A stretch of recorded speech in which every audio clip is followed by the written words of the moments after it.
Hello everyone, আরেকটি নতুন ভিডিওতে সবাইকে স্বাগত। আজকের ভিডিওতে নতুন একটি পিএইচডি নোটিফিকেশান নিয়ে আলোচনা করব এবং এই নতুন পিএইচডি নোটিফিকেশানটি রিলিজ হয়েছে রামকৃষ্ণ মিশন শিক্ষা মন্দিরা থেকে। আমরা এবার নোটিশ কাম প্রসপেক্টাসটা ভালো করে দেখে নেব। এখানে Swami Vivekananda centre for multidisciplinary research in education studies, এটা ইউনিভার্সিটি অফ ক্যালকাটার একটি রেকগনাইজড রিসার্চ সেন্টার এবং এখানে রামকৃষ্ণ মিশন শিক্ষা মন্দিরা থেকে এই পিএইচডি নোটিশটি রিলিজ করা হয়েছে এবং এখানে কিন্তু শুধুমাত্র এডুকেশন স্টাডিজ বা এডুকেশনে পিএইচডি করা যাবে এবং তারই সাথে এখানে কিন্তু শুধুমাত্র মেল ক্যান্ডিডেট তারাই কিন্তু এখানে অ্যাপ্লাই করতে পারবে। এবং তারপরে রামকৃষ্ণ মিশন শিক্ষা মন্দিরার যে অফিসিয়াল ওয়েবসাইট রয়েছে, এই কলেজ ওয়েবসাইটে রেগুলারলি ভিজিট করার জন্য বলা হচ্ছে। এই পিএইচডি সংক্রান্ত কোনো রকম চেঞ্জ বা আপডেট থাকলে সেটা দেখা যাবে।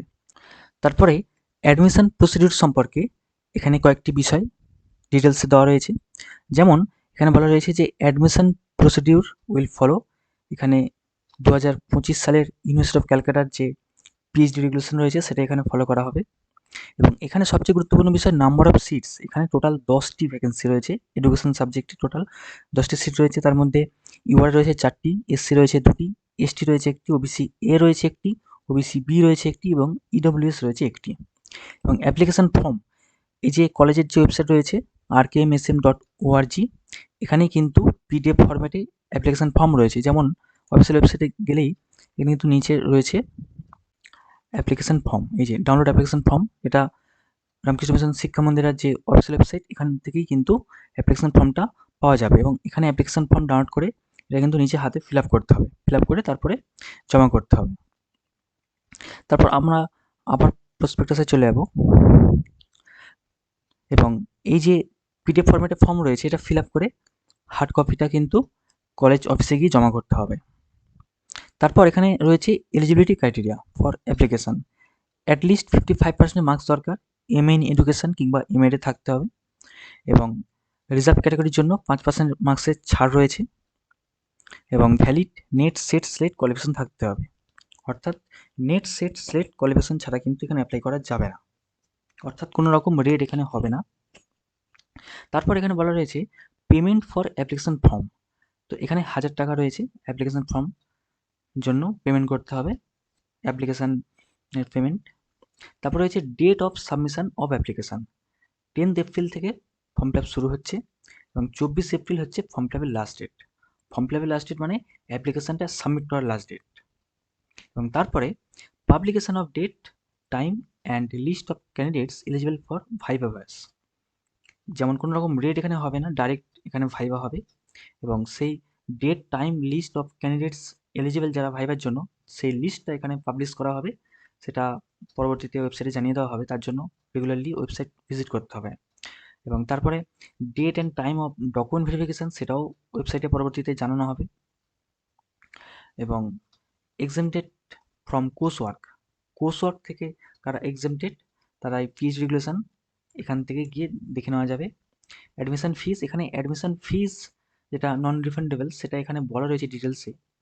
যেমন এখানে কোর্স ওয়ার্ক ফিস লাগছে 9200, জেনারেল চার্জেস রয়েছে 13800, এস্টাবলিশমেন্ট চার্জেস রয়েছে 8000, টোটাল এখানে যেটা লাগছে উইথ কোর্স ওয়ার্ক 31000 এবং উইদাউট কোর্স ওয়ার্ক 21800 এটা লাগছে অ্যাডমিশন ফি।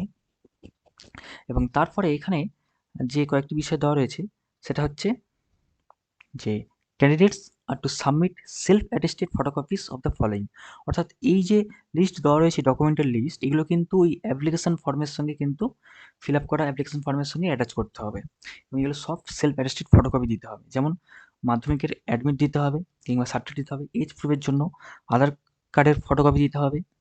তারপরে মাধ্যমিক থেকে শুরু করে এডুকেশানে এমফিল কিংবা পিজি, বিএড, গ্র্যাজুয়েশন, এমএড সমস্ত যত হাইস্ট রয়েছে ডিগ্রি, সমস্ত একাডেমিক টেস্টিমোনিয়ালসের এখানে মার্কশিট দিতে হবে। রিজার্ভেশন সার্টিফিকেট যদি থেকে থাকে সেটা দিতে হবে। নেট সেট স্লেটের সার্টিফিকেট যদি থেকে থাকে সেটা দিতে হবে। এমফিল বা পিএইচডি কোর্স ওয়ার্কের মার্কশিট বা সার্টিফিকেট যদি থেকে থাকে তাহলে সেটা দিতে হবে। এবং যারা এমপ্লয়েড তাদের কিন্তু এমপ্লয়ারের কাছ থেকে এনওসি বা নো অবজেকশন সার্টিফিকেট কিন্তু দিতে হবে। এবং এটা বলছে যে ইন্টারভিউতে যখন তারা অ্যাটেন্ড করবে তার আগে কিন্তু এনওসিটা সাবমিট করতে হবে। তারপরে পাবলিকেশনস, যাদের পাবলিকেশনস রয়েছে উইথ আইএসএসএন বা আইএসবিএন এর যাদের তাদের কিন্তু সেই পাবলিকেশনের কপি দিতে হবে, এবং যাদের ইউজিসি জিআরএফ কিংবা কোনো ফেলোশিপ অ্যাওয়ার্ড লেটার রয়েছে তার কপি দিতে হবে।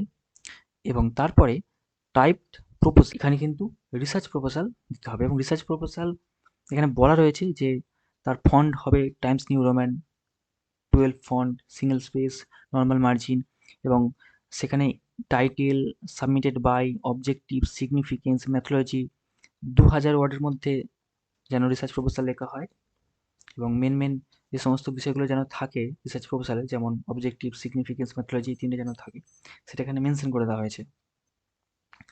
তো এই মূলত বেলুর মঠ রামকৃষ্ণ মিশন শিক্ষা মন্দিরা সেখানকার পিএইচডি নোটিশ।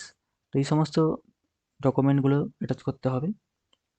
আর এখানে সবচেয়ে গুরুত্বপূর্ণ বিষয় যেটা, সেটা হচ্ছে 10টা সিট রয়েছে এবং লাস্ট ডেট রয়েছে 24 এপ্রিল। 24 এপ্রিলের মধ্যে কিন্তু এখানে অ্যাপ্লিকেশন সাবমিট করতে হবে। আর রেগুলারলি কিন্তু এখানে ভিজিট করতে হবে কলেজের ওয়েবসাইট, যদি কোনো চেঞ্জ বা আপডেট থেকে থাকে সেক্ষেত্রে। আর এই ভিডিওটি ভালো লাগলে লাইক করবেন, শেয়ার করবেন। চ্যানেল নতুন হয়ে থাকলে চ্যানেলটি অবশ্যই সাবস্ক্রাইব করবেন। আবার দেখা হবে পরবর্তী ভিডিওতে।